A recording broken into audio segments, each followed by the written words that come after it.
اعوذ باللہ من الشیطان الرجیم بسم اللہ الرحمن الرحیم الصلاۃ والسلام علیک یا سیدی یا رسول اللہ وعلی آلک واصحابک یا سیدی یا حبیب اللہ الصلاۃ والسلام علیک یا سیدی یا رحمۃ للعالمین وعلی آلک واصحابک یا سیدی یا شفیع المذنبین۔ 25ویں پارے سے ہم آغاز کر رہے ہیں۔ اس میں اللہ تبارک و تعالیٰ نے ارشاد فرمایا کہ الیہ یرد علم الساعتی، قیامت کا علم اللہ ہی کے سپرد کیا جاتا ہے۔ یعنی کسی نے سوال کیا ہوگا کہ قیامت کب آئے گی، تو اس کے جواب میں ارشاد فرمایا کہ قیامت کا علم اللہ ہی کے سپرد ہے، اور اللہ تعالیٰ ہی وہ ذات ہے جو پھل بھی اپنے غلاف سے نکالتا ہے، جو مادہ بھی حاملہ ہوتی ہے اور جو مادہ بھی بچہ جنتی ہے،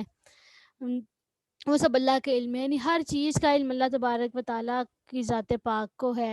اور پھر قیامت کے دن کا ذکر فرمایا کہ اس دن جو مشرکین ہوں گے ان کو اللہ تبارک و تعالیٰ فرمائے گا کہ کہاں وہ ہیں میرے شریک جن کو تم میرے ساتھ شریک ٹھہرایا کرتے تھے، تو وہ کہیں گے کہ ہم عرض کر چکے ہیں کہ آج ہم سے کوئی شریکوں کا ثابت کرنے والا نہیں ہے، اور قیامت والے دن ان کو ان کے شریک کوئی بھی کام نہیں دیں گے۔ اس کے بعد انسان کا رویے کا ذکر کیا جا رہا ہے کہ دنیا میں جب اسے کوئی فائدہ پہنچتا ہے تو وہ بڑا خوش ہوتا ہے اور کہتا ہے یہ میری محنت کا نتیجہ ہے، اور بالکل وہ مطلب آخرت کو بھول ہی جاتا ہے۔ اور اگر اسے کوئی ذرا سی بھی تکلیف پہنچتی ہے تو تب اللہ سے بھلائی طلب کرتا ہے، اور اگر اس کو بھلائی پہنچنے میں ذرا دیر ہو جائے، کوئی نقصان پہنچ جائے، تو بالکل مایوس ہو کر بیٹھ جاتا ہے۔ تو یہ انسان کا رویہ ہے، اور جب اسے نعمتیں ملیں تو پھر اعراض کرتا ہے، اور جب کوئی فائدہ نقصان پہنچے تو پھر لمبی چوڑی دعائیں مانگتا ہے، اور اللہ تبارک و تعالیٰ کی بارگاہ میں ہر وقت سجدہ ریز رہتا ہے۔ اور جیسے وہ مصیبت دور ہو جائے، نعمت مل جائے، تو پھر اللہ تعالیٰ کی ذات کو بھول جاتا ہے۔ تو یہاں ہمیں اپنا محاسبہ کرنے کی ضرورت ہے۔ وہ یہاں پر صرف کافروں کا طرز عمل نہیں بتایا، فرمایا انعم علی الانسان، جب ہم انسان کو نعمتوں سے نوازتے ہیں تو اس لیے ہمیں اپنی حالت کو غور کرنے کی ضرورت ہے، اسے سنوارنے کی ضرورت ہے کہ کیا ہم بھی تو یہ کام نہیں کر رہے۔ اہل ایمان کا طریقہ یہ ہونا چاہیے کہ ہر حال میں اللہ تعالیٰ کا شکر ادا کریں، چاہے مصیبت ہو یا خوشی کے لمحات ہوں، ہر حال میں اللہ کی رحمت سے اچھی امید رکھنی چاہیے، صبر اور شکر کا مظاہرہ ہر حال میں کرنا چاہیے۔ اس کے بعد فرمایا آپ فرمائیے اگر قرآن اللہ کی طرف سے ہو پھر تم اس کا انکار کرو تو بتاؤ کہ اس شخص سے زیادہ گمراہ کون ہے جو مخالفت میں حق سے دور چلا گیا۔ ان قریب ہم انہیں اطراف عالم اور خود ان کی جانوں میں سے اپنی نشانیاں دکھائیں گے، یہاں تک کہ ان پر ظاہر ہو جائے کہ قرآن حق ہے۔ تو کیا اے پیارے حبیب آپ کا رب ہر چیز پر گواہ نہیں ہے؟ سنو انہیں اپنے رب کی بارگاہ میں حاضر ہونے میں ضرور شک ہے، سنو ہر چیز اسی کے قدرت کے احاطے میں ہے۔ فرمایا ہم قریش مکہ کو، کفار قریش کو آسمان و زمین کی وسعتوں میں اور خود ان کی اپنی ذاتوں میں قرآن کریم کی حقانیت اور اللہ تعالیٰ کی طرف سے ہونے پر دلالت کرنے والی اپنی نشانیاں دکھائیں گے، یہاں تک کہ ان کے لیے بالکل واضح ہو جائے گا کہ بے شک قرآن ہی حق ہے اور یہ اللہ تعالیٰ کی طرف سے نازل ہوا ہے، اور اس میں مرنے کے بعد دوبارہ زندہ کیے جانے، اعمال کا حساب لیے جانے اور ان کے کفر پر انہیں سزا دینے کا جو بیان ہوا ہے وہ بھی حق ہے۔ آفاقی نشانیوں سے مراد سورج، چاند، ستارے، نباتات، حیوانات ہیں، کیونکہ یہ سب اللہ تعالیٰ کی قدرت اور حکمت پر دلالت کرتے ہیں، اور اللہ تبارک و تعالیٰ نے متعدد مقامات پر قرآن مجید میں ان کی نشانیاں ذکر کرنے کے بعد اپنی توحید پر دلائل ارشاد فرمائے ہیں۔ اور اسی طرح فتوحات جو مشرق و مغرب کی ہیں وہ مراد ہیں، اور کفار کی ذات میں جو نشانیاں ہیں اس سے مراد یہ ہے کہ ان کی ہستیوں میں اللہ تعالیٰ کی صنعت اور حکمت کے بہت سے عجائبات موجود ہیں، جس سے ظاہر ہے کہ ان چیزوں پر اللہ تعالیٰ کے علاوہ کوئی اور قدرت نہیں رکھتا ہے۔ تو یہ تمام تفصیلات ہم نے پڑھی ہیں اور انشاءاللہ آگے بھی آتی رہیں گی۔ آگے سورہ شورا ہے۔ سورہ شورا مکی صورت ہے، اور شورا کا مطلب ہوتا ہے مشورہ۔ اس سورہ مبارکہ کی آیت نمبر 38 میں یہ لفظ موجود ہے جس میں مسلمانوں کا یہ وصف بیان کیا گیا ہے کہ ان کا کام ان کے باہمی مشورے سے ہوتا ہے، تو اس مناسبت سے سورہ مبارکہ کا نام شورا رکھا گیا ہے۔ اس کا آغاز 2 حروف مقطعات سے کیا گیا ہے، ایک حامیم اور ایک عین سین قاف۔ ان کا معنی اور انہیں جدا جدا بیان کرنے کی کیا حکمت ہے، یہ اللہ تعالیٰ ہی بہتر جانتا ہے۔ تو اللہ تعالیٰ نے فرمایا کہ جیسے اللہ تعالیٰ نے پہلے انبیاء کی طرف وحی کی تھی پیارے حبیب، اسی طرح آپ کی طرف بھی وحی کی ہے، اور جو کچھ آسمان اور زمینوں میں ہے وہ سب کچھ اللہ تبارک و تعالیٰ کا ہی ہے، اور قریب ہے کہ اللہ کی ہیبت سے آسمان اوپر کی جانب سے پھٹ جائیں اور فرشتے اپنے رب کی تعریف کے ساتھ اس کی پاکی بیان کرتے ہیں اور زمین والوں کے لیے بخشش کی دعا مانگتے ہیں۔ سنو بے شک اللہ بہت بخشنے والا اور نہایت مہربان ہے۔ اور کیا دعا مانگتے ہیں وہ ہم نے کل پڑھی تھی کہ وہ جو ایمان والے ہوتے ہیں اور جو اللہ کی بارگاہ میں توبہ کرتے ہیں، رجوع کرتے ہیں، تو فرشتے ان کے لیے دنیا اور آخرت میں بھلائی کی دعائیں مانگتے ہیں۔ تو فرمایا کہ اللہ کی ہیبت، عظمت اور اس کی بلند شان کا یہ عالم ہے کہ اس کی کبریائی کی ہیبت سے آسمان جیسی عظیم الشان مخلوق اپنے اوپر سے پھٹنے کے قریب ہو جاتی ہے، اور فرشتے اپنے رب کی بارگاہ میں حمد کے ساتھ اس کی پاکی بیان کرتے ہیں جو اس کی شان کے لائق ہے، اور زمین والوں کے لیے معافی مانگتے ہیں۔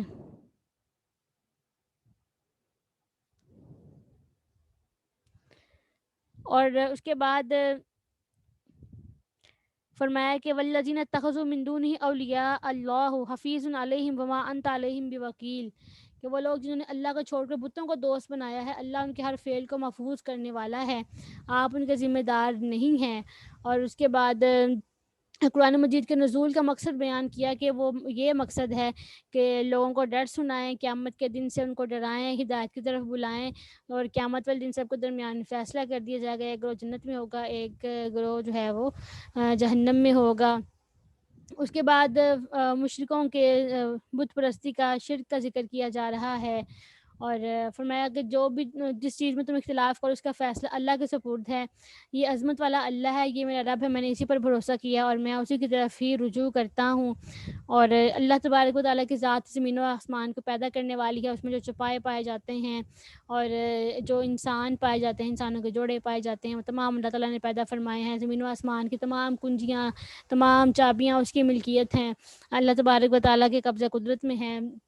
اس آیت مبارکہ کی وضاحت ہم نے کل بھی کی تھی، اور اللہ تبارک و تعالیٰ جس کے لیے چاہتا ہے رزق کو جتنا وسیع کرتا ہے، جس کے لیے چاہتا ہے اتنا تنگ کر دیتا ہے، کیونکہ رزق اللہ تعالیٰ کے ہاتھ میں، اور یہ اللہ تعالیٰ کی یہ بہت بڑی نعمت ہے کہ اللہ تعالیٰ نے رزق اپنے ہاتھ میں رکھا ہوا ہے۔ اگر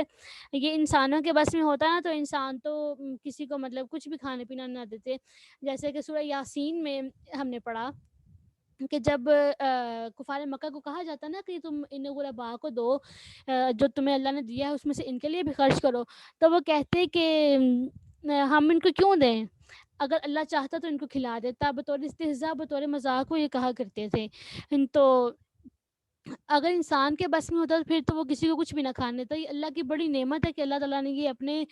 قبضہ قدرت میں رکھا ہوا ہے، اور جس کے لیے جتنا مناسب ہوتا ہے اللہ تبارک و تعالیٰ اسے عطا فرما دیتا ہے۔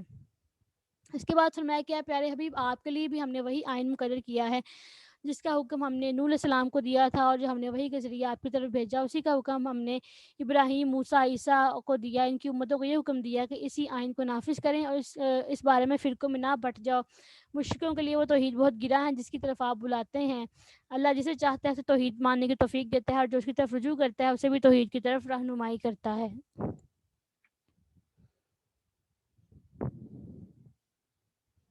تو فرمایا کہ اللہ نے سب کے لیے ایک ہی راستہ مقرر کیا ہے، ایک ہی آئین مقرر کیا ہے، اور ایک ہی منہج سب کے لیے مقرر کیا ہے، سب کے لیے سب اس بات میں متفق ہیں، اور وہ راستہ ہے دین اسلام قائم رکھو، اس میں پھوٹ نہ ڈالو۔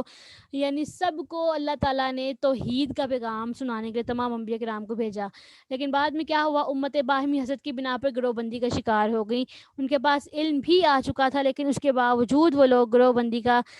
شکار ہو گئے، اور آپ ان نے دین میں تفرقے ڈال لیے اور فرقہ فرقہ ہو گئے، آپس کی حسد کی وجہ سے، ریاست اور ناحق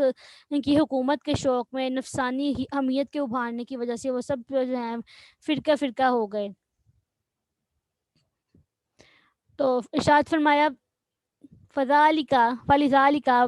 فدعو، پس اے حبیب صلی اللہ علیہ وسلم آپ توحید کی ہی طرف بلائیں، واستقم کما امرتا، اور جس طرح آپ کو حکم دیا ہے اس پر قائم رہیں، اور ان کی مشرکوں کی خواہشات کی پیروی نہ کریں، اور وقل، اور آپ کہیے آمنت بما انزل اللہ من کتاب، میں اس پر ایمان لایا ہوں جو اللہ نے کتاب میں نازل فرمایا ہے، اور مجھے حکم دیا گیا ہے کہ تمہارے درمیان عدل و انصاف کروں، اللہ ہمارا اور تمہارا رب ہے، ہمارے لیے ہمارے اعمال ہیں، تمہارے لیے تمہارے اعمال ہیں، ہمارے اور تمہارے درمیان کوئی گفتگو نہیں، اللہ ہم سب کو قیامت والے دن جمع فرمائے گا اور اسی کی بارگاہ میں سب کو لوٹ کر جانا ہے۔ تو میں اے پیارے حبیب صلی اللہ علیہ وسلم، ان کفار کے اختلاف اور پراگندگی کی وجہ سے انہیں توحید اور سچے دین پر متفق ہونے کی آپ دعوت دیجیے، اور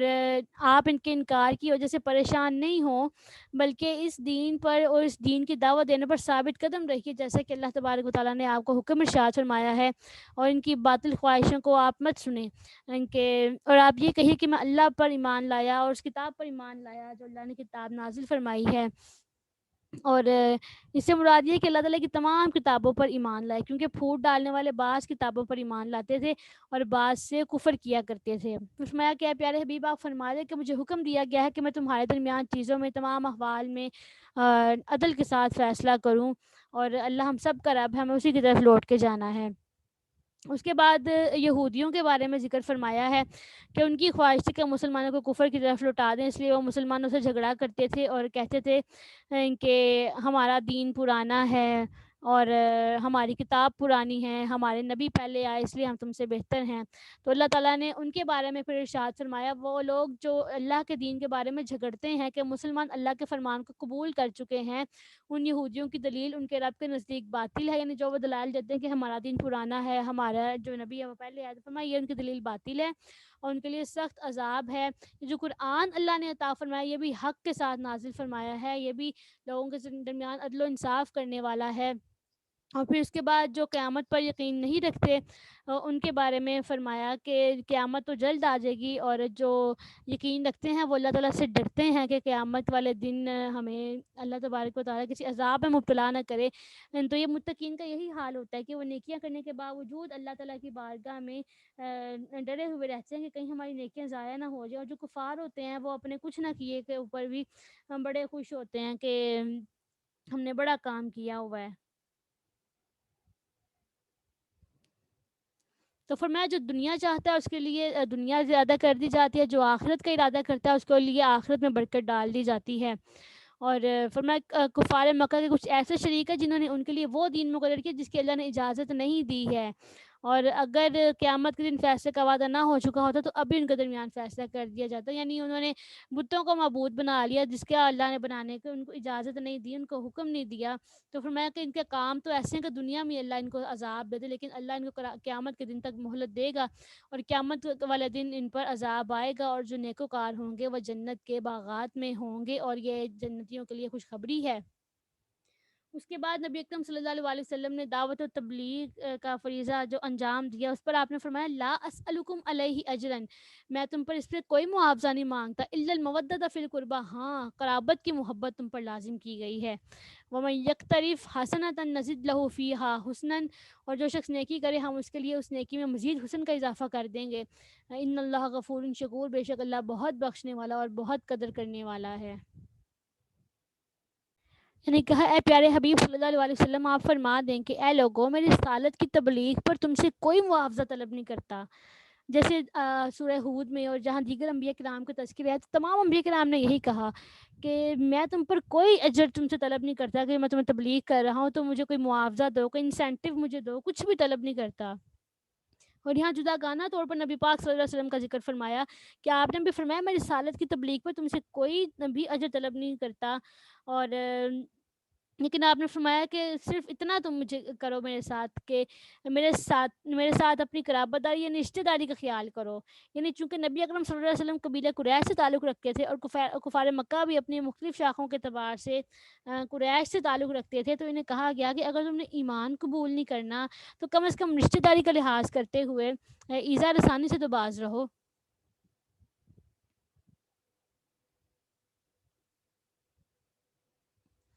اور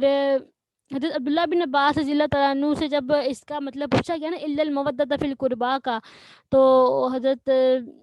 سعید بن جبیر رضی اللہ تعالیٰ عنہ نے فرمایا کہ رسول اللہ صلی اللہ علیہ وسلم کی آل کے قریبی افراد کی محبت یہاں مراد ہے۔ حضرت عبداللہ بن عباس نے فرمایا تم نے جلدی کی، قریش کی ہر شاخ کے ساتھ نبی اکرم صلی اللہ علیہ وسلم کی رشتہ داری تھی، اس لیے فرمایا کہ اس رشتہ داری کا لحاظ کرو جو میرے اور تمہارے درمیان ہے۔ تو اس کا مطلب ہے کہ جب تم رشتہ داری کا لحاظ کرو گے،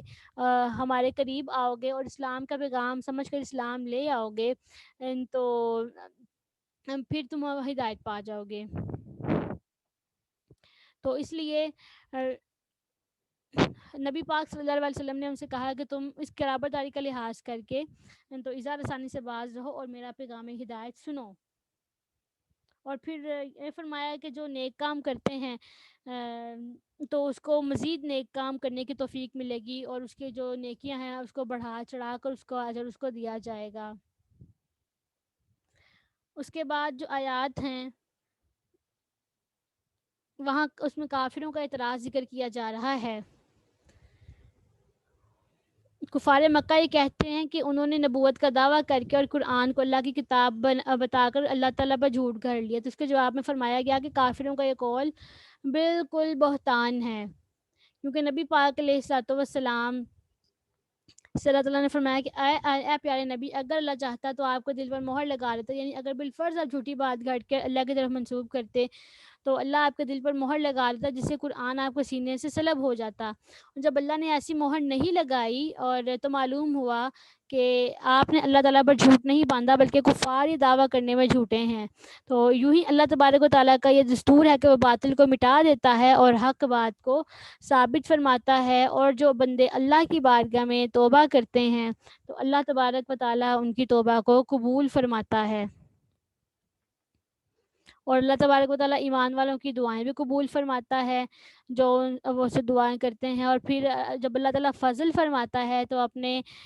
فضل سے انہیں مزید عطا فرماتا ہے، اور کافروں کے لیے تو دردناک عذاب ہے۔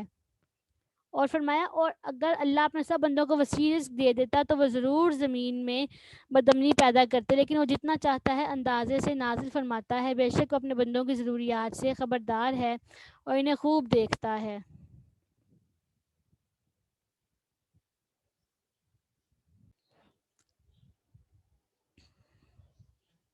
تو یہاں اللہ تبارک و تعالیٰ نے تمام بندوں کو برابر رزق عطا نہ فرمانے کی حکمت عطا فرمائی ہے، اور یہ بڑی خوبصورت اللہ تبارک و تعالیٰ نے ارشاد فرمائی ہے کہ اگر اللہ تبارک و تعالیٰ سب بندوں کو برابر رزق عطا فرما دیتا تو پھر کیا ہوتا،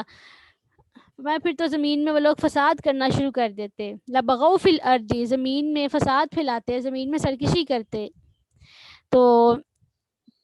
اللہ تعالیٰ نے بعض لوگوں کو غریب اور بعض لوگوں کو مالدار بنانے کی یہ حکمت ارشاد فرمائی ہے۔ تو جیسے کہ اگر سب کو ایک جیسا رزق دے دیا جائے تو یہ بھی ہو سکتا تھا کہ لوگ مال کے نشے میں ڈوب کر سرکشی کے کام کرتے، اور یہ بھی ہو سکتا تھا کہ جب کوئی کسی کا محتاج نہ ہو تو ضروریات زندگی کو پورا کرنا ناممکن ہو جائے گا۔ جیسے کہ ہم اپنے معاشرے میں دیکھتے ہیں کہ کچھ لوگ ہیں جو کہ کم درجے کا پیشہ اختیار کیے ہوئے ہوتے ہیں، اور کچھ لوگ جو ہیں وہ اعلیٰ درجے کا پیشہ اختیار کیے ہوئے ہوتے ہیں۔ تو جو کم درجے کے کام کرنے والے ہوتے ہیں، پھر وہ کام کس نے کرنے تھے، اور اگر سب غریب ہوتے تو جو اعلیٰ درجے کے لوگ کام کرتے ہیں وہ کس نے کرنے تھے۔ تو اس دنیا کی جو بنیاد ہے نا وہ اختلاف عمل پر، یہ اختلاف عمل بہت زیادہ ضروری ہے۔ اگر اختلاف عمل نہ ہو تو یہ معاشرہ بگاڑ کا شکار ہو جائے۔ تو یہ اللہ تعالیٰ نے بڑا ہمارے لیے احسان رکھا ہے، لیکن تمام لوگ اللہ کی بارگاہ میں برابر ہیں، سب لوگ برابر ہیں۔ اگر کسی کو کسی چیز پر فضیلت حاصل ہے تو وہ بنیاد ہے تقویٰ، ورنہ کسی کو پیشے کے اعتبار سے حقیر نہیں سمجھا جائے گا، کسی کو اس کے رنگ کے اعتبار سے، اس کی نسل کے اعتبار سے حقیر نہیں سمجھا جائے گا، کیونکہ یہ اختلاف عمل ضروری ہے، اختلاف دنیا کے لیے بہت ضروری ہے۔ اور جیسے میں نے پہلے بھی یہ مثال سے واضح کیا تھا کہ اگر سب لوگ ڈاکٹر بن جائیں، ساری دنیا کے بندے ڈاکٹر بن جائیں، جیسے کہ ہمارے ہاں میڈیکل کو سب سے اوپر سمجھا جاتا ہے اور کامرس کو کچھ نہیں سمجھا جاتا، انجینئرنگ کو بہت ہی زیادہ ذلیل کیا جاتا ہے، تو اگر سب لوگ ہی ڈاکٹر بن جائیں تو پھر سارے ڈاکٹر تو خود ہی اپنا علاج کر لینا، تو پیشنٹ کون ہوگا؟ تو یہ شعبہ تو بالکل دھرا کا دھرا رہ گیا نا. اور اچھا سارے ڈاکٹر بن گئے ہیں, اب جو ہماری کامرس کی ضروریات ہیں, ہمیں اپنے آفیسز میں کلرک چاہیے ہوتے ہیں, ہمیں اکاؤنٹنٹس چاہیے ہوتے ہیں, ہمیں آڈیٹرس چاہیے ہوتے ہیں, تو یہ لوگ پھر کہاں سے آئیں گے؟ اس لیے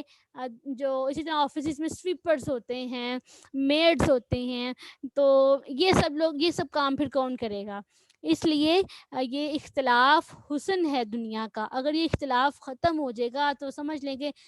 دنیا سے حسن ہی ختم ہو جائے گا.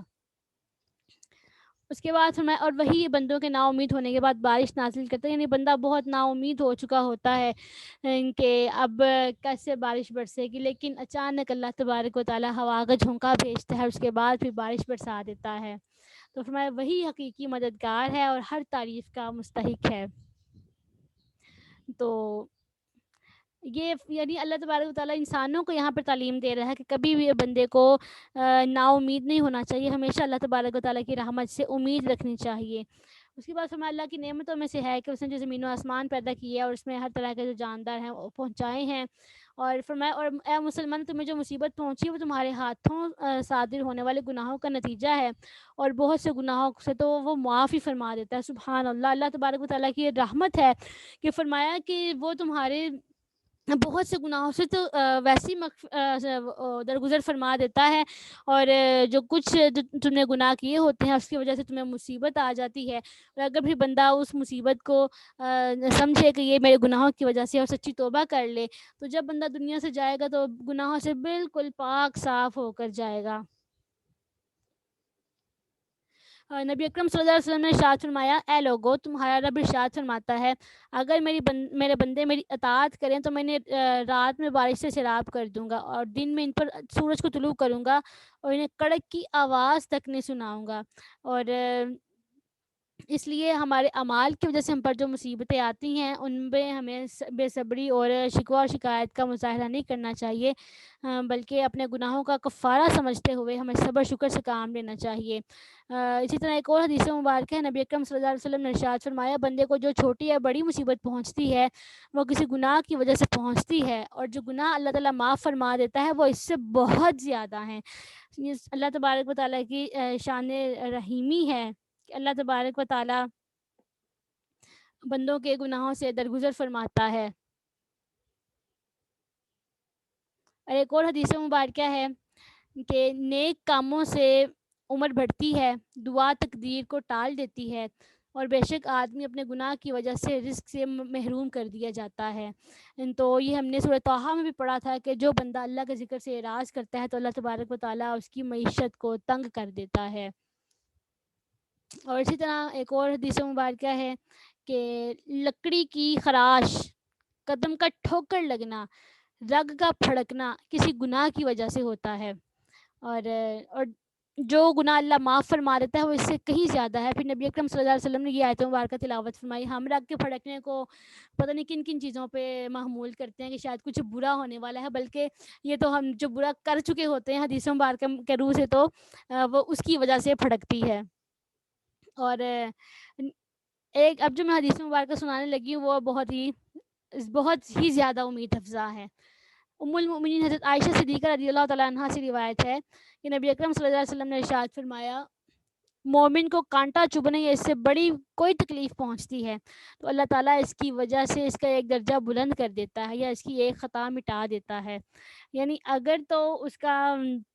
جو تکلیف آئی ہے وہ اس کے لیے بطور آزمائش آئی ہے تو پھر تو اس کے درجات بلند ہوتے ہیں. اگر واقعی اس کے گناہوں کی شامت ہوتی ہے تو پھر اللہ اس کے گناہوں کو مٹاتا جاتا ہے. اور حتیٰ کہ مومن کی بیماری بھی اس کے گناہوں کے لیے کفارہ ہوا کرتی ہے, اللہ تعالیٰ اس کے گناہوں کو مٹا دیتا ہے. اور ایک اور یہ حدیث مبارکہ بھی میرے ذہن میں آ رہی ہے کہ جب بندہ مومن نزاع کے عالم میں ہوتا ہے نا, اس کو وہاں اس حالت میں سختی ہوتی ہے. تو ہمارے ہاں تو آج کل لوگ اس جو وقت سے عبرت حاصل کرنے کی بجائے یہاں تک دیکھا ہے کہ کوئی بندہ سختی کے عالم میں ہے، نزاع کی سختی میں ہے اور اتنا وہ بے چینی کے عالم میں ہے، تو لوگ بجائے اس کے پاس کھڑے ہو کر کوئی توبہ استغفار پڑھیں یا سورہ یاسین کی تلاوت کریں، تو ویڈیوز بنا رہے ہوتے ہیں کس قدر یہ دل کی سختی آ چکی ہوئی ہے، اور لوگ یہ کہتے ہیں پتہ نہیں اس نے کس قدر بدعمالیاں کی ہیں، اللہ سے یہ سزا دے رہا ہے۔ تو حدیث مبارکہ ہے، نبی اکرم صلی اللہ علیہ وسلم نے ارشاد فرمایا کہ جس بندے کو نزاع کی سختی اس کو دی جاتی ہے نا، تو اس نزاع کی سختی کی وجہ سے اللہ اس کے تمام گناہ معاف فرما دیتا ہے۔ اللہ تعالیٰ کی رحمت تو ہر قدم پر ہمارے لیے موجود ہے، لیکن ہم تو مائل بکرم ہیں، کوئی سائل ہی نہیں، راہ دکھلائیں کسے راہ روئے منزل ہی نہیں، تو اللہ کی رحمت تو ہر وقت مائل بکرم ہے، لیکن ہم ہی اس میں غور نہیں کرتے، ہم ہی اس طرف دھیان نہیں کرتے ہیں۔ تو میں جو مصیبت تمہیں پہنچتی ہے وہ تمہارے ہاتھوں سے صادر ہونے والے گناہوں کا نتیجہ ہے، اور بہت سے لوگ تو گناہوں کو تو اللہ معاف بھی فرما دیتا ہے۔ اب یہاں ایک بات یہ بھی ذہن میں رکھنے کی ہے کہ ہمارے پاس عموماً جب کوئی مصیبت آتی ہے نا، تو ہم کہہ دیتے ہیں کہ آزمائش تو اللہ کے پیاروں کو ہی آتی ہے، ہم اس بات پہ غور نہیں کرتے، ہم نے گناہ بھی بہت کیے ہوئے ہیں، تو پہلے ہمیں اس بات پر بھی غور کر لینا چاہیے۔ جب ہم یہ کہتے ہیں نا آزمائش اللہ کے پیاروں پر ہی آتی ہے، تو بعض اوقات ہم اس بات میں پھر توبہ نہیں بھی کرتے، ہم اپنے آپ کو اللہ کا پیارا سمجھ گئی تو اس بات پر ہی قناعت کر لیتے ہیں۔ تو یہ یہودی کہا کرتے تھے ہم اللہ کے پیارے ہیں، خود سے کہا کرتے تھے، تو بلا شبہ مومن بندہ اللہ کو واقعی پیارا ہوتا ہے، لیکن اپنے تئیں خود ہی اس خوش فہمی میں مبتلا رہنا اور پھر گناہوں سے توبہ نہ کرنا، تو یہ پھر بری بات بن جاتی ہے۔ اس لیے اللہ تعالیٰ کی بارگاہ میں سچی توبہ کرنی چاہیے، اور نیکیاں کرنے کے باوجود بھی اللہ کی بارگاہ میں ڈرنا چاہیے، نیکیاں کر کے دلیر نہیں ہو جانا چاہیے کہ ہمارے پاس ہم نے تو بڑی نیکیاں کر لی ہیں، اب بس کوئی مسئلہ نہیں ہے، جو مرضی ہو جائے۔ اب میں تم جہاں بھی ہوگا نا زمین کے حصے میں، تو تم اللہ کے قبضے قدرت میں ہو، اور اللہ کے مقابل تمہارا کوئی کارساز اور کوئی مددگار نہیں ہے۔ پھر اللہ تعالیٰ نے جو ہمیں نعمتیں عطا فرمائی ہیں اس کا ذکر فرمایا، بحری جہاز ہے وہ فرمایا اگر وہ چاہے تو ہوا کو روک لے، ہوا رک جائے تو پھر جہاز نے بھی نہیں چلنا، اور اس کے بعد پھر فرمایا کہ جو تمہیں جو بھی چیز دی گئی ہے وہ دنیا کی زندگی کے وقتی استعمال کے لیے، اور جو ثواب اللہ کے پاس ہے وہ بہتر ہے اور زیادہ ہے۔ اس کے بعد فرمایا یہ جو تمام ثواب ہم نے ذکر کیا ہے نا اوپر، یہ ان لوگوں کے لیے ہے جو بڑے گناہوں اور بے حیائی کے کاموں سے پرہیز کرتے ہیں، اور جب انہیں غصہ آ جاتا ہے تو وہ معاف کر دیتے ہیں۔ ہمارے ہاں جس کو غصہ آتا ہے نا اس نے ایک ڈائلاگ پکڑا ہوتا ہے بس، میں دل کی بڑی اچھی ہوں ویسے مجھے غصہ آ جاتا ہے، جو تمہارے دل میں نا اظہار تو ظاہر وہی ہونا ہے نا، اس لیے اپنے دل کو بھی اچھا بنا لو تاکہ وہی باہر بھی آئے۔ پھر بس یہ پکڑا ہوا ہے، دوسروں کا دل دکھا کے توڑ پھوڑ کے تو بعد میں کہنا ہے میں دل کی بڑی اچھی ہوں، تو پھر اس دل کی اچھی کو ہم نے کیا کرنا ہے جو ویسے لوگوں کا دل توڑتی جا رہی ہے، تو اس لیے ظاہر کو بھی اچھا کریں اور دل دونوں کو اچھا کریں۔ اچھا، اس کے بعد پھر آیت مبارکہ جو آ رہی ہے اس میں فرمایا کہ یہ جو اجر و ثواب ہم نے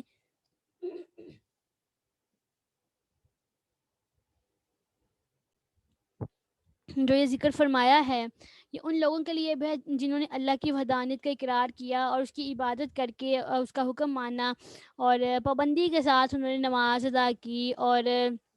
جب آپس میں انہوں نے کوئی کام کیا تو باہمی مشورے کے ساتھ کیا، اور جو ہم نے رزق دیا ہے اس میں سے وہ خرچ کرتے ہیں، اور ان لوگوں کے لیے جب انہیں ظلم پہنچے تو بدلہ بھی لیتے ہیں، یعنی انصاف کے ساتھ بدلہ لیتے ہیں، بدلہ لینے میں وہ حد سے تجاوز نہیں کیا کرتے ہیں۔ ایک حضرت عطا رضی اللہ تعالیٰ عنہ آپ فرماتے ہیں کہ وہ مومنین جنہیں کفار نے مکہ مکرمہ سے نکالا تھا اور ان پر ظلم کیا تھا، پھر اللہ تعالیٰ نے انہیں زمین میں تسلط دیا اور انہوں نے پھر ظالموں سے بدلہ لیا۔ اچھا، پہلے یہاں پر نماز قائم کرنے کے بارے میں بتایا، پھر فرمایا وہ امرہم شورا بینہم، ان کے آپس کے جو کام ہے نا وہ باہمی مشورے کے ساتھ ہوتے ہیں، تو یہاں سے ہمیں مشورہ کرنے کی اہمیت کا پتہ چلا کہ اللہ تعالیٰ نے اپنے پیارے حبیب صلی اللہ علیہ وسلم کو بھی اجتہادی امور میں صحابہ سے مشورہ کرنے کا حکم دیا ہے،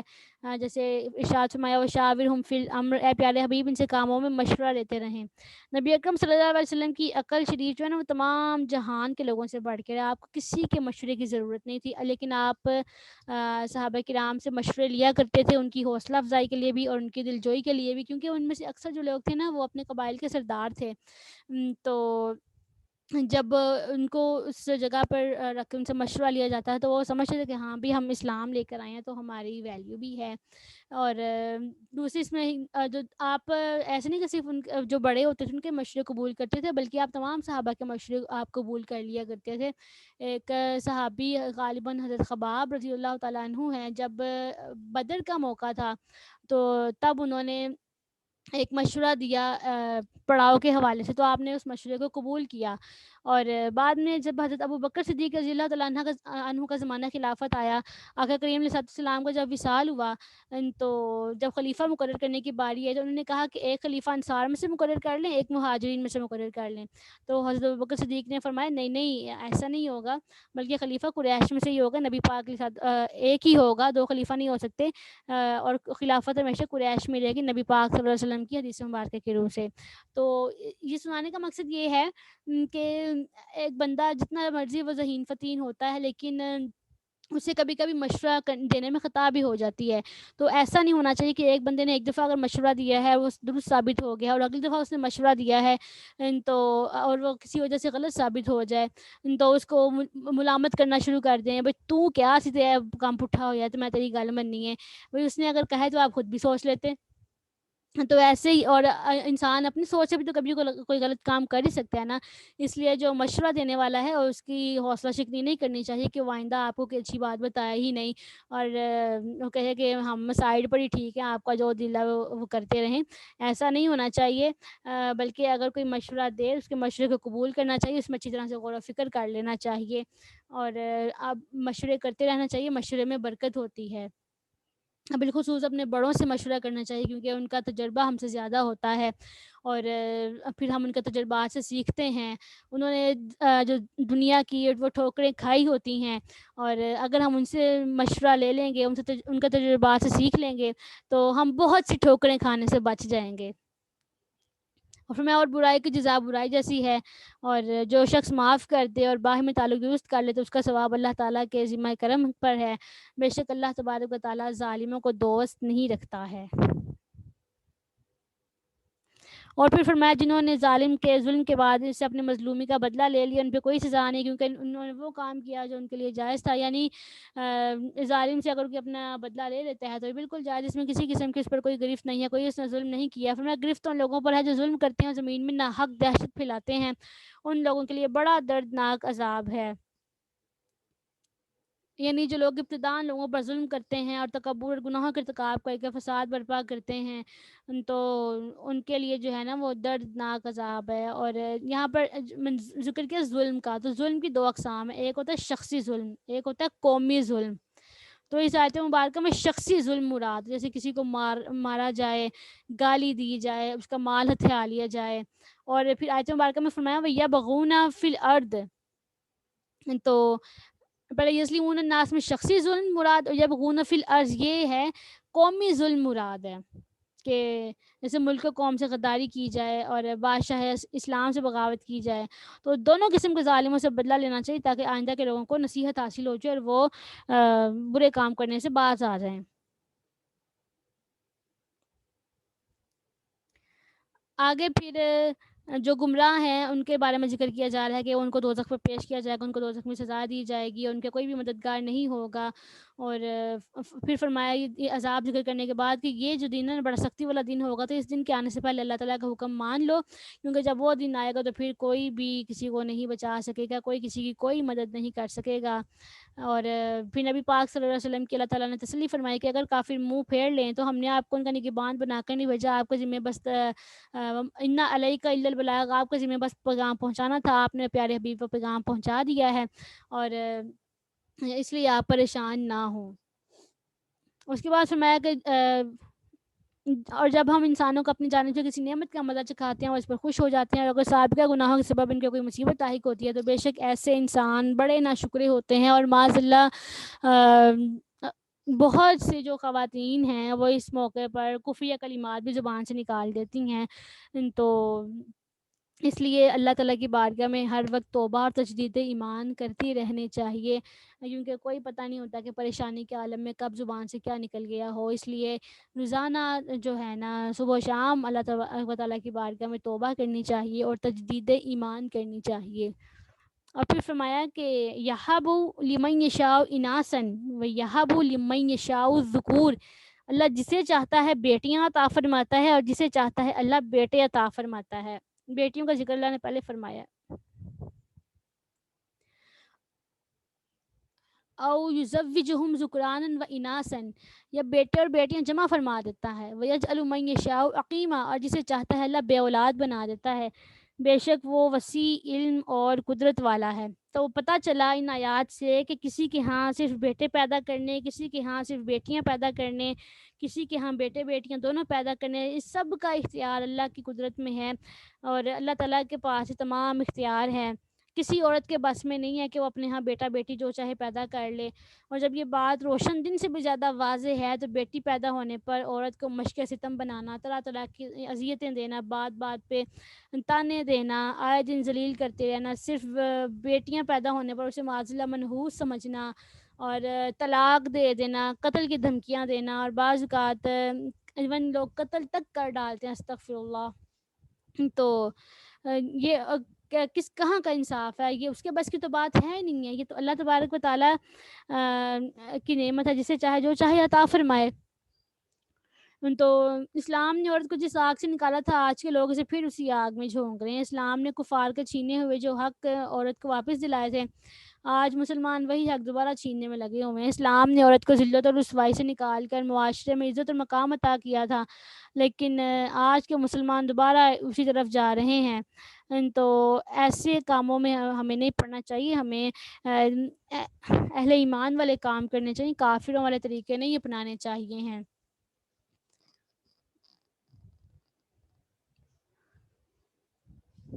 اس کے بعد فرمایا کہ یہ کسی انسان کا مقام نہیں ہے کہ اللہ اس کے کلام کرے مگر وحی کے طور پر، یا اس طرح کہ وہ انسان پردہ عصمت کے پیچھے یا کوئی فرشتہ بھیج کے اللہ جو چاہے وہ اس کے حکم سے پہنچا دے۔ بے شک وہ بڑی بلندی اور عظیم حکمت والا ہے۔ یہاں پر وحی کے نازل ہونے کے طریقے جو ہیں وہ ذکر کیے گئے ہیں، ان کے اللہ تبارک و تعالیٰ عام انسان سے کلام نہیں فرماتا، لیکن انبیاء سے کلام فرماتا ہے۔ جب کلام فرماتا ہے وہی ان پر فرماتا ہے، تو کبھی پردے کے پیچھے سے کلام فرماتا ہے، کبھی کوئی فرشتہ بھیج دیتا ہے جو اللہ تعالیٰ کا پیغام نبیوں تک پہنچا دیتا ہے۔ اور نبی اکرم صلی اللہ علیہ وسلم سے اللہ تبارک و تعالیٰ نے شب معراج بھی کلام کیا تھا، اور آپ کو نعمتیں جو تحائف عطا فرمائے تھے،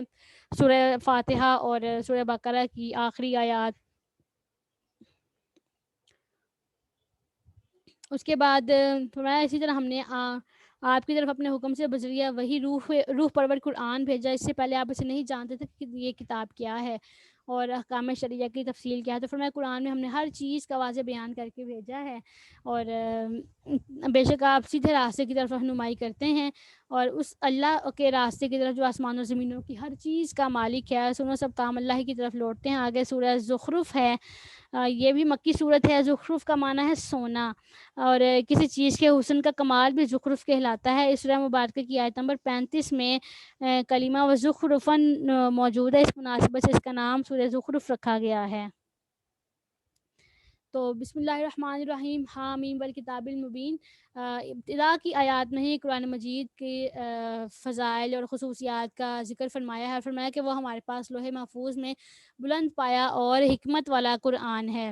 اس کے بعد جو انبیاء کرام کا مذاق اڑاتی تھی، ان سابقہ امتوں کا یہاں پر ذکر فرمایا گیا ہے، اور پھر ارشاد فرمایا ہے کہ اگر آپ ان سے پوچھیں آسمان و زمینوں کو کس نے پیدا کیا ہے، تو وہ کہیں گے کہ ضرور ہمیں ان عظیم غلبے اور بڑے علم والے نے پیدا کیا ہے، جس نے زمین کو تمہارے لیے بچھونا بنایا۔ یعنی تمام جو اللہ تعالیٰ کی قدرت ہیں اس کے دلائل ذکر کیے جا رہے ہیں، اور تمہارے لیے اس میں راستے بنائے تاکہ تم منزل تک پہنچ جاؤ، اور وہ جس نے آسمان سے ایک معین مقدار میں پانی نازل کیا، پس ہم نے اس کے ذریعے ایک بنجر شہر کو زندہ کیا۔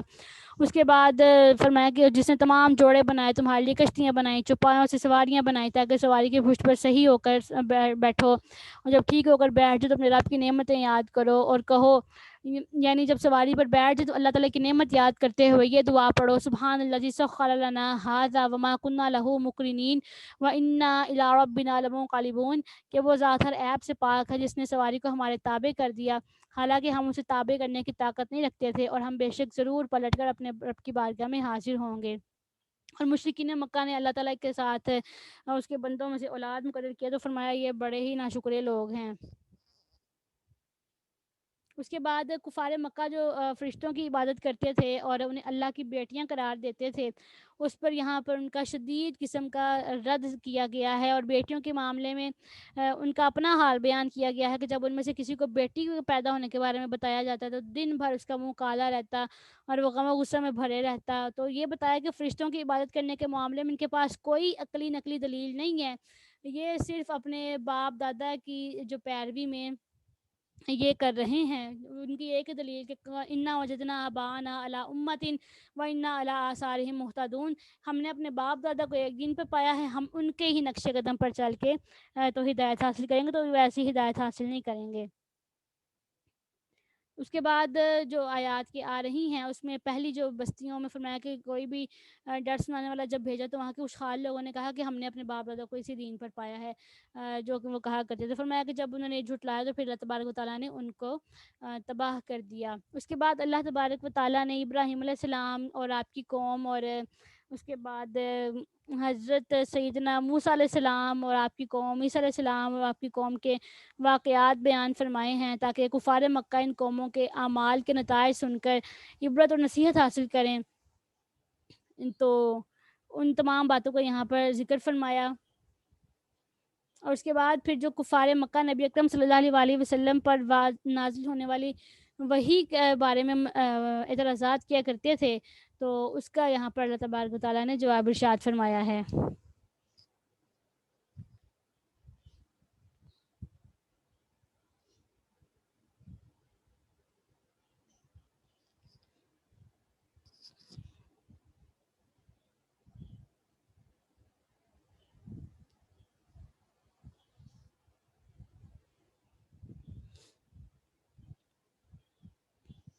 تمام جو میں آگے کرتے جا رہی ہوں، میں نے اس کا خلاصہ آپ کو بتا دیا ہے۔ تو یہ واقعات تمام پیچھے گزر چکے ہیں، اور یہ آیات کے حوالے سے تمام باتیں، اس لیے دوبارہ سے ان کی مکمل میں وضاحت نہیں کر رہی۔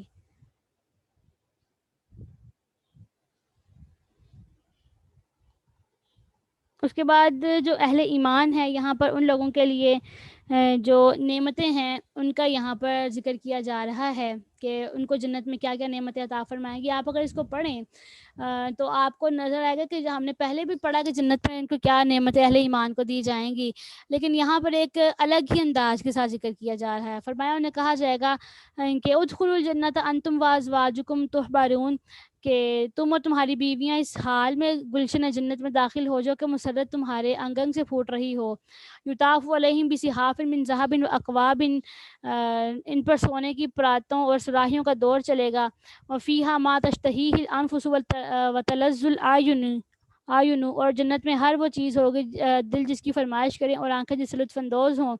وانتم فیہا خالدون، تم اس میں ہمیشہ رہو گے۔ اور ان کے کہا جائے گا یہ وہ گلشن جنت ہے جس کا تمہارے نیک اعمال کی بدولت وارث بنایا گیا، اور تمہارے لیے اس میں بے شمار پھل ہیں کہ تم ان میں سے کھاتے ہو، اور بے شک کافر ہمیشہ جہنم کے عذاب میں رہیں گے۔ آگے پھر جو کافر ہیں ان کے لیے جو عذاب ہے اس کا ذکر کیا جا رہا ہے، یہ بھی ایک بہت ہی انوکھے انداز میں ذکر کیا جا رہا ہے۔ بہت دفعہ ہم نے پیچھے یہ ذکر پڑھا، لیکن ہر جگہ نئے الفاظ، نیا انداز ہے، تو یہاں پہ جو انداز ہے وہ بھی ہم پڑھ لیتے ہیں۔ اور بے شک جو کافر ہیں وہ ہمیشہ جہنم کے عذاب میں مبتلا رہیں گے۔ لا یفتر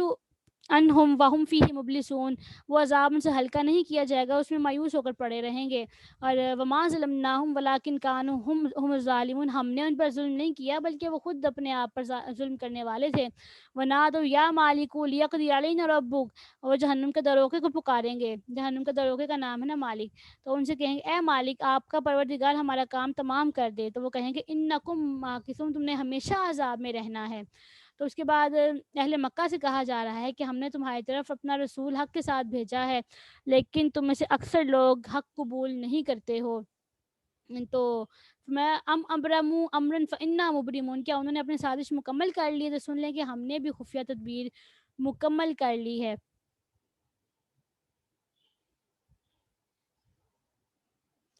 اور پھر میں کیا وہ سمجھتے ہیں ہم ان کی خفیہ باتیں سرگوشیاں سنتے نہیں ہیں؟ کیوں نہیں، بلکہ ہمارے فرشتے بھی ان کے پاس لکھ رہے ہیں۔ یعنی جو بھی وہ سازشیں اہل ایمان کے بارے میں کرتے تھے، تو فرمایا کہ یہ لوگ یہ نہ سمجھے کہ ہمیں پتہ نہیں ہے، بلکہ ہمیں تمام باتیں پتہ ہیں، ہم وہ تمام ان کے جو خفیہ باتیں بھی سن رہے ہیں، ان کی ظاہری باتیں بھی ہم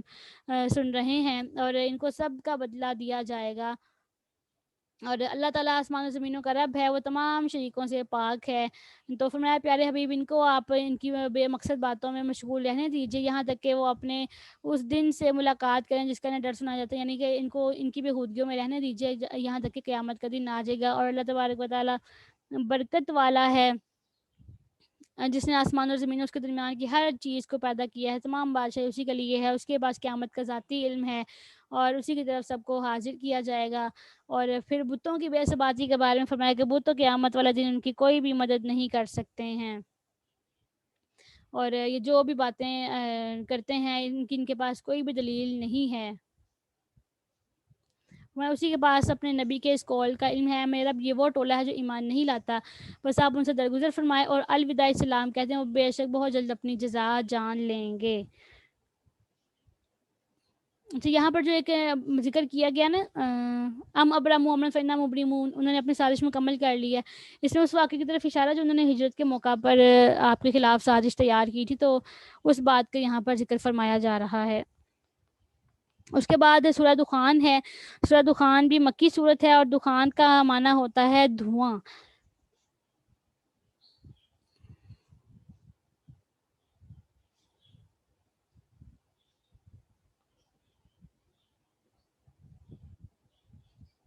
مبارکہ کی آیت نمبر 10 کے اندر لفظ دخان موجود ہے، فرتقب یوم تأتی السماء بدخان مبین، آپ اس دن کا انتظار کریں جب آسمان واضح دھواں لے کر آئے گا جو کہ لوگوں کو ڈھانپ لے گا، اور یہ بڑا دردناک عذاب ہوگا۔ اس سورہ مبارکہ کے فضائل بھی حدیث میں ہمیں ملتے ہیں۔ حضرت ابو ہریرہ رضی اللہ تعالیٰ عنہ سے روایت ہے کہ آقا کریم صلی اللہ علیہ وسلم نے ارشاد فرمایا جس نے جمعہ کی رات میں سورہ حامیم دخان پڑھی اسے بخش دیا جائے گا۔ حضرت ابو امامہ رضی اللہ تعالیٰ عنہ سے روایت ہے کہ رسول اللہ صلی اللہ علیہ وسلم نے ارشاد فرمایا جس نے جمعہ کی رات جمعہ کے دن میں سورہ حامیم دخان پڑھی تو اللہ تعالیٰ اس کے لیے جنت میں گھر بنائے گا۔ اور حضرت ابو ہریرہ رضی اللہ تعالیٰ عنہ سے ہی مروی ہے کہ جس نے رات کے وقت سورہ حامیم دخان کی تلاوت کی تو وہ اس حال میں صبح کرے گا کہ اس کے لیے 70,000 فرشتے استغفار کر رہے ہوں گے۔ تو اس سورہ مبارکہ کی ابتدا میں ہی اللہ تعالیٰ نے یہ بیان کیا ہے کہ اللہ تبارک و تعالیٰ نے اس قرآن مجید کو شب قدر میں نازل فرمایا ہے، انا انزلناہ فی لیلۃ مبارکۃ انا کنا منذرین، بے شک ہم نے اسے برکت والی رات میں نازل فرمایا ہے، اور بے شک ہم اس کے ساتھ ڈر سنانے والے ہیں۔ اس رات میں تمام جو اہم کام ہوتے ہیں وہ فرشتوں کے درمیان تقسیم کر دیے جاتے ہیں۔ فیہا یفرق کل امر حکیم امرن من عندنا انا کنا مرسلین، اس مبارک رات میں ہر حکمت والے کام کا فیصلہ کیا جاتا ہے، ہم نے اسے اپنی بارگاہ سے بذریعہ وحی نازل کیا، بے شک ہم بھیجنے والے ہیں رسولوں کو۔ اور پھر یہ بتایا کہ کفار قرآن مجید کے بارے میں شک میں پڑے ہوئے ہیں، بل ہم فی شکن یلعبون، وہ شک میں پڑے ہوئے ہیں۔ تو فرمایا کہ جس دن انہیں عذاب دیا جائے گا تو اس دن وہ عذاب دور کیے جانے کی فریاد کریں گے اور اپنے ایمان قبول کرنے کا اقرار کریں گے، لیکن فرمایا پھر اب یہ ایمان قبول کرنا ان کا کوئی بھی فائدہ نہیں ہوگا۔ اور اگر ان سے اس وقت اگر عذاب دور بھی کر دیا جائے تو وہ پھر بھی ایمان نہیں لے کر آئیں گے، کیونکہ اگر یہ آقا کریم صلی اللہ علیہ وسلم کے واضح معجزات کو دیکھ کر ایمان نہیں لے کر آئے تو اب یہ ایمان کیسے لے کر آئیں گے؟ اور اس کے بعد پھر مثال کے طور پر حضرت سیدنا موسیٰ علیہ السلام اور جو آپ کو فرعون کی طرف بھیجا گیا تھا اس واقعے کی طرف اشارہ کیا گیا ہے کہ آپ نے اس کو ہدایت کی طرف بلایا اور آپ نے اسے کہا کہ بنی اسرائیل کو میرے ساتھ بھیج دے، اور پھر بنی اسرائیل کا جو عذابات وہ فرعون دیا کرتا تھا، جس طرح تنگ کیا کرتا تھا، اس بات کا اللہ تبارک و تعالیٰ نے ذکر کیا۔ اس کے بعد کفار مکہ نے مرنے کے بعد دوبارہ زندہ کیے جانے کا انکار کیا، تو طبع نامی بادشاہ کی قوم اور ان سے پہلی قوموں جیسے عاد اور سمود کا یہاں پہ اللہ تعالیٰ نے ذکر فرمایا، اور کفار مکہ کا اللہ تبارک و تعالیٰ نے رد کیا ہے۔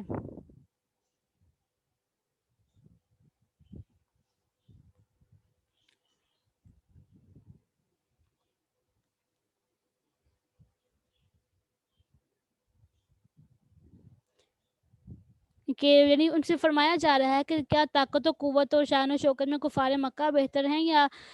طبع نامی بادشاہ کی قوم اور ان سے پہلے والے لوگ جیسے عاد اور سمود وغیرہ جو کافر امتوں میں سے تھے؟ ان لوگوں کا انجام یہ ہوا کہ ہم نے انہیں ان کے کفر کے باعث ہلاک کر دیا، بے شک وہ کافر مرنے کے بعد دوبارہ زندہ کیے جانے کے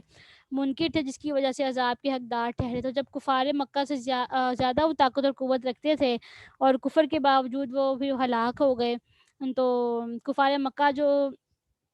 کفر میں ان کے شریک ہیں، انہیں ہلاک کرنا یہ کون سا دشوار کام ہے؟ اس آیت مبارکہ میں جس طبع کا ذکر ہے، یہ طبع حمیری تھا، یہ خود مومن تھا اور یمن کا بادشاہ تھا، لیکن اس کی قوم کافر تھی جو کہ انتہائی طاقتور قوت اور شان و شوکت کے مالک تھی، اور ان کی تعداد بہت زیادہ کثیر تھی۔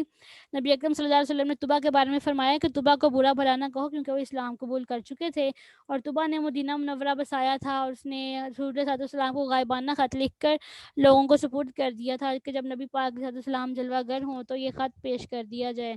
تو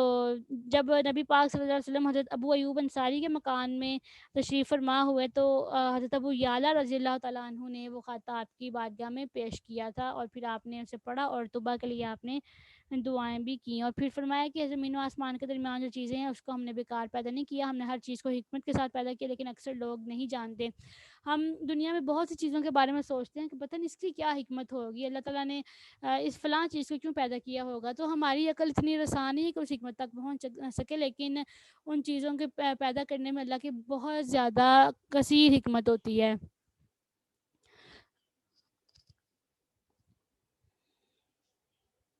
جیسے کہ ہم سائنس کی کتابوں میں، بایو وغیرہ کی کتابوں میں یہ لائف سائیکل پڑھتے ہیں کہ لائف سائیکل کیسے چلتا ہے، کہ کوئی جو جانور ہے وہ کسی کو کھاتا ہے، کوئی کسی کو کھاتا ہے، اگر وہ ایک دوسرے کو وہ نہ کھائیں ان کو، تو جو زمین کا جو تمام توازن ہے وہ بگڑ کر رہ جائے۔ تو یہ جو لائف سائیکل ہے یہ بڑا ہی ضروری ہوتا ہے انسانوں کی زندگی میں، بلکہ پوری دنیا کی زندگی میں اللہ تعالیٰ نے ایسے ہی بنایا ہوا ہے۔ اب کسی کے ذہن میں آ سکتا ہے کہ اللہ تبارک و تعالیٰ نے جو ہے یہ چوہے کیوں بنائے، تو بہت سے جو گھر کے کیڑے مکوڑے ہوتے ہیں، یہ ایسی چیزیں ہوتی ہیں وہ چوہے کھا جاتے ہیں، اور اسی طرح اور بھی تمام جو چیزیں ہیں نا ان میں کسی نہ کسی پیدائش میں اللہ تبارک و تعالیٰ کی بڑی حکمت ہے، لیکن ہماری جو عقل ہے نا ان حکمتوں کو نہیں پہچان سکتی۔ اس کے بعد اللہ تعالیٰ نے قیامت کی ہولناکیاں ذکر کی ہیں کہ اس دن کوئی بھی کسی کی مدد نہیں کر سکے گا، جہنم کے عذابات کا اور جہنم میں جو جہنمیوں کو کھانا دیا جائے گا اس کا ذکر کیا ہے، اور اس کے بعد جو آیات ہیں اس میں اہل جنت کے لیے جو نعمتیں ہیں ان کا ذکر کیا ہے، اور پھر اگین یہاں پر ایک الگ اللہ تعالیٰ نے بڑا خوبصورت انداز یہاں پر جنتی نعمتوں کے حوالے سے کے بیان کے حوالے سے یہاں رکھا ہے، اور بالکل ایک الگ انداز ہے، اور فرمایا کہ اس میں ہر قسم کے مزیدار پھل وہ طلب کریں گے، اور وہ اس پرامن جگہ میں دنیا کی پہلی موت کے علاوہ دوسری موت نہیں چکھیں گے، اور آپ کو رب انہیں دوزخ سے بچا لے گا۔ تو تیرے رب کا فضل سے بہت بڑی کامیابی ہے، ہم نے قرآن کو آپ کی زبان کے ذریعے آسان کیا ہے تاکہ اہل مکہ نصیحت قبول کریں، آپ ان کے انجام کا انتظار کریں، وہ بھی آپ کے بارے میں منتظر ہیں۔ تو یہاں سے تو ہم بس مضامین کو ڈسکس کر کے تو تیزی سے گزرتے جا رہے ہیں نا، لیکن جب آپ تلاوت کریں اور آپ ترجمہ پڑھیں تو آپ نے ان باتوں کا جو میں آپ کو بتا رہی ہوں اس کو آپ نے ذہن میں رکھنا ہے، اور آپ نے اس بات پہ غور کرنا ہے کہ واقعی اللہ تبارک و تعالیٰ نے جو جنت کی مختلف نعمتوں کا بار بار ذکر فرمایا ہے، تو ایک بالکل مختلف انداز میں ذکر فرمایا ہے. تو پڑھنے والا جو ہے یہ اگر کسی عام کتاب میں اس طرح سے بات ہو نا، ایک بات ریپیٹ ہو رہی، بندہ بور ہو جاتا ہے. لیکن قرآن مجید کا یہ اعجاز ہے کہ ہم جتنی مرتبہ اسے پڑھیں گے نا، ہم پر ایک نیا نقطہ عیاں ہوگا، اور ہم ہر دفعہ اس میں ایک نئی چیز دیکھیں گے، ایک نئی لذت پائیں گے. تو یہ قرآن مجید کا اعجاز ہے، قرآن مجید کا یہ معجزہ ہے کہ ہم اسے جتنی مرتبہ بھی پڑھتے ہیں، ہم اس کو پڑھ کے نہیں تھکتے ہیں. جیسے کہ ہمارے ہاں اگر کوئی نارمل کوئی بچہ اگر پڑھ لے تو قرآن مجید ناظرہ، تو وہ تقریباً 12 سال میں بھی پڑھ لیتے ہیں اگر وہ کنسنٹریشن سے پڑھے، تو اتنی عمر تک آلموسٹ پڑھ لیتے ہیں. اگر جو کانسنٹریٹ کر کے نہیں پڑھے، پھر ان کو 14 سال یا 16 سال بھی لگ جاتے ہوتے ہیں. یہ میں اپنی آبزرویشن بتا رہی ہوں. تو اس کے بعد سے لے کر اب تک ہم مسلسل قرآن پاک کو پڑھتے آ رہے ہیں، اور یہی جو ایک واحد کتاب ہے جو کہ منزل من اللہ ہے، اور ہم اسے پڑھ رہے ہیں، لیکن ہم اسے پڑھ کر نہیں تھکتے ہیں. ہم بار بار اس کو پڑھنا چاہتے ہیں. اور میرا نہیں خیال کہ کسی کے پاس بھی کوئی ایسی کتاب اور ہوگی، دنیاوی کتاب ہوگی، جسے وہ بار بار اس نے پڑھا ہوگا، یا اس کو 5 دفعہ بھی اگر کسی نے پڑھا ہوگا. ہم ایک کتاب پڑھ لیتے ہیں اور ہم کہتے ہیں کہ بس اب یہ پڑھ لی ہے، میں نے بہت بڑا مارکر کر لیا ہے، تو اب یہ کتاب میں نے پڑھ لی، اس کو پڑھی ہوئی والے لسٹ میں نے رکھ دیا. تو ہم ایسے کرتے ہیں تمام کتابوں کے ساتھ. لیکن قرآن مجید ایسی کتاب ہے کہ ہم اسے جتنی مرتبہ پڑھیں گے، ہر مرتبہ ہمیں ایک نیا ٹیسٹ آئے گا، اور نیا نکتہ ہم پر عیاں ہوگا، نیا ذوق اور نیا لطف ہمیں حاصل ہوتا ہے. اس کے بعد سورہ جاسیہ کا آغاز ہو رہا ہے. سورہ جاسیہ مکی صورت ہے، اور اس کو جاسیہ نام رکھیں. جاسیہ کا مطلب ہوتا ہے زانوں کے بل گرا ہوا. اور اس کی آیت نمبر 28 میں یہ بیان کیا کہ قیامت کی ہولناکیوں کی شدت سے ہر امت زانوں کے بل گری ہوئی ہوگی. تو اس مناسبت سے اس کا جو نام ہے وہ جاسیہ رکھا گیا ہے. تو اس سورہ مبارکہ کی ابتدا میں اللہ تبارک و تعالیٰ نے پہلے قرآن مجید کے نزول کا ذکر فرمایا، اور فرمایا کہ زمین و آسمان کی پیدائش میں اہل ایمان کے لیے نشانیاں ہیں، اور جو جانور اللہ نے پیدا کیے ہیں، رات دن کی تبدیلیاں، آسمان سے بارش نازل ہونا، اور زمین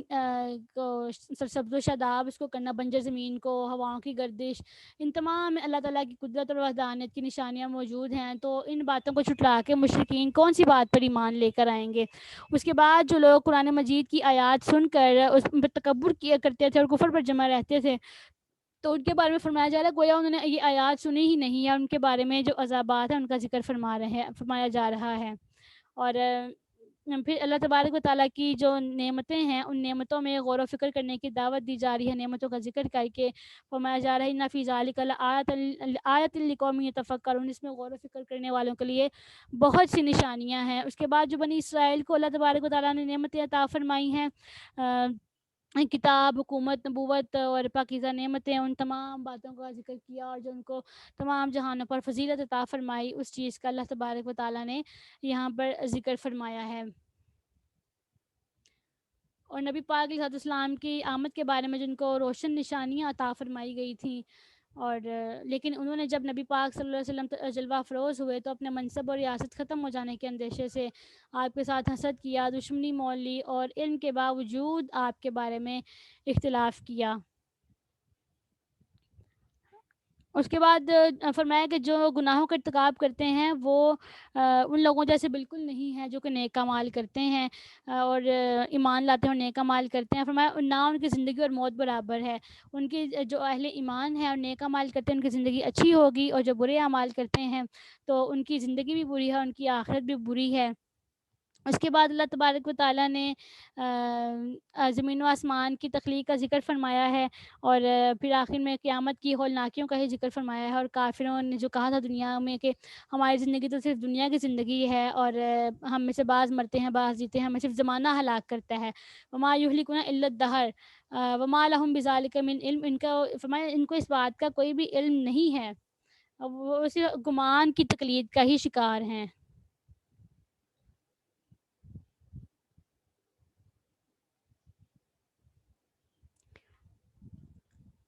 تو فرمایا دنیا میں آج ہی کہتے ہیں کہ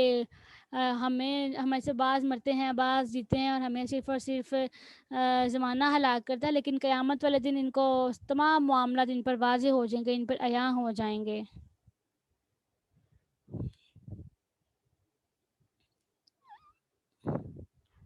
جب ان کو دوسری مرتبہ مرنے کے بعد دوبارہ زندہ ہونے کا وعدہ سنایا گیا نا، تو یہ انہوں نے سرکشی کی بنا پر کہا تھا کہ جو زندگی ہم گزار رہے ہیں اس کے علاوہ اور کوئی زندگی نہیں ہے، ہمیں سے بعض مرتے ہیں، بعض پیدا ہوتے ہیں، ہمیں صرف دن اور رات کا آنا جانا ہی ہلاک کرتا ہے۔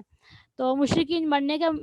معاملے میں زمانے کو مؤثر مانتے تھے، جبکہ ملک الموت اور اللہ تعالیٰ کے حکم سے روحیں قبض کیے جانے کا وہ انکار کرتے تھے، اور ہر مصیبت کو دہر اور زمانے کی طرف منسوب کرتے تھے۔ ان کے گمان میں اس میں اللہ تبارک و تعالیٰ کے حکم کا دخل نہیں تھا، اور ان کا یہ ایمان نہیں تھا کہ اللہ تعالیٰ کے حکم سے ملک الموت روحیں قبض کرتے ہیں۔ تو انہوں نے کہا کہ پھر اللہ تعالیٰ نے ارشاد فرمایا یہ بات علم و یقین کی بنا پر نہیں کہتے، بلکہ واقعے کے برخلاف صرف گمان دوڑاتے ہیں۔ تو یہاں یہ مسئلہ ذہن میں رکھیں کہ مصیبتوں اور تکلیفوں کو زمانے کی طرف منسوب کرنا اور ناگوار مصائب آنے پر زمانے کو برا کہنا ممنوع ہے، کیونکہ حدیث میں اس کی ممانعت آئی ہے۔ اللہ تعالیٰ نے ارشاد فرمایا آدم کی اولاد زمانے کو گالیاں دیتی ہے، جبکہ زمانہ یعنی زمانے کا خالق میں ہوں، رات اور دن میرے قبضے میں ہیں۔ تو یہی آج کل کے دہریوں کی حالت ہے، جو کہ دہر یعنی زمانے کی طرف ہی سب کچھ منسوب کرتے ہیں اور اللہ تعالیٰ کا انکار کرتے ہیں، انہیں اس بات کی کوئی بھی دلیل نہیں ملی، اور کہ جو یہ بات کہتے ہیں تو یہ بے مقصد فضول سی تھیوریاں پیش کرنے میں لگے ہوئے ہیں یہ کائنات کے حوالے سے اور خالق حقیقی کے وجود کے انکار کے لیے۔ تو اگر یہ اللہ تبارک و تعالیٰ کی ذات پر ایمان لیں یا اس کو سوچ سمجھ لیں تو ان کے تمام فکر ہی ختم ہو جائے گی، ان کو پتہ چل جائے گا کہ زمین و آسمان کے خالق ایک ہے، وہ اللہ تبارک و تعالیٰ ہی ہے۔ اس کے بعد میں تمام زمین و آسمان اللہ تعالیٰ کے قبضہ قدرت میں ہے، اور جس دن قیامت قائم ہوگی کافر سخت خسارے میں ہوں گے۔ وترا کل امت جاسیہ، اور آپ ہر امت کے گھٹنوں کے بل گرا ہوا دیکھیں گے۔ تو یہ قیامت کا ہی ذکر آگے جو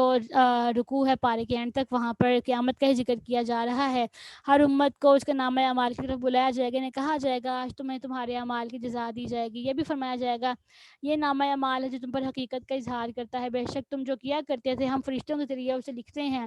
لیکن جو لوگ ایمان لائے انہوں نے نیک کام کیا ان کا رب انہیں سابقین کے ساتھ اپنی جنت میں داخل کرے گا، یہی کھلی کامیابی ہے۔ اور جو کافر ہوں گے انہیں کہا جائے گا کیا تمہارے سامنے میری قرآنی آیتیں نہیں پڑھی جاتی تھیں، اور تم نے تکبر کیا اور تم کافروں کا ٹولہ تھے، اور جب تمہیں کہا جاتا تھا اللہ مردوں کو زندہ کرنے کا وعدہ سچا ہے اور قیامت میں کوئی شک نہیں، تو تم کہتے تھے مسع قیامت کیا چیز ہے، ان نظن الا ظنا وما نحن بمستيقنين، کہ ہمیں تو اس کا یقین بالکل نہیں تھا، ہاں ہلکا سا گمان ضرور ہوتا ہے۔ تو فرمایا قیامت کے دن ان کے برے اعمال کی سزا ان کی آنکھوں کے سامنے آ جائے گی، عذاب ان کو گرفت میں لے لے گا جس کا وہ مذاق اڑایا کرتے تھے، اور ان سے کہا جائے گا الیوم ننساکم کما نسیتم لقاء یومکم ھذا ومأواکم النار، کہ جیسے تم نے ہمیں بھلا دیا آج ہم نے تمہیں بھلا دیا، یعنی جیسے تم نے ہمیں بھلا دیا تو آج ہم تمہاری طرف کوئی بھی توجہ نہیں کریں گے، ورنہ اللہ تبارک و تعالیٰ کی ذات بھول چوک سے پاک ہے۔ تو یہاں یہی مطلب ہوگا کہ ہم تمہیں چھوڑ دیں گے یا ہم تم سے بے توجہی اختیار کریں گے، جیسے تم نے اس دن کی ملاقات سے بے توجہی اختیار کی، اور میں تمہارا ٹھکانہ آگ ہے، تمہارا کوئی مددگار نہیں ہے، اور یہ سزا اس لیے ہے کہ تم نے قرآن آیتوں کا مذاق اڑایا، دنیا کی زندگی نے تمہیں دھوکے میں ڈال رکھا تھا، بس آج نہ تو انہیں دوزخ سے نکالا جائے گا اور نہ ہی ان سے بارگاہ الہی میں توبہ کا مطالبہ کیا جائے گا۔ توبہ کا مطالبہ آج ہے، اور آج کوئی توبہ کرے گا تو آج فائدہ ہے، ورنہ فائدہ نہیں ہوگا۔ بس ہر تعریف اللہ کے لیے ہے جو آسمان و زمینوں تمام جہانوں کا پروردگار ہے، اور اسی کے لیے آسمان و زمینوں میں بڑائی ہے، اور وہی سب پر غالب اور بڑی حکمت والا ہے۔ الحمدللہ 25واں پارہ یہاں پر کمپلیٹ ہو گیا ہے، 5 پارے ہمارے رہ گئے ہیں۔ اللہ تعالی ہمیں عمل کی توفیق عطا فرمائے۔ ربنا تقبل منا انک انت السمیع العلیم وتب علینا انک انت التواب الرحیم، وآخر دعوانا ان الحمد للہ رب العالمین۔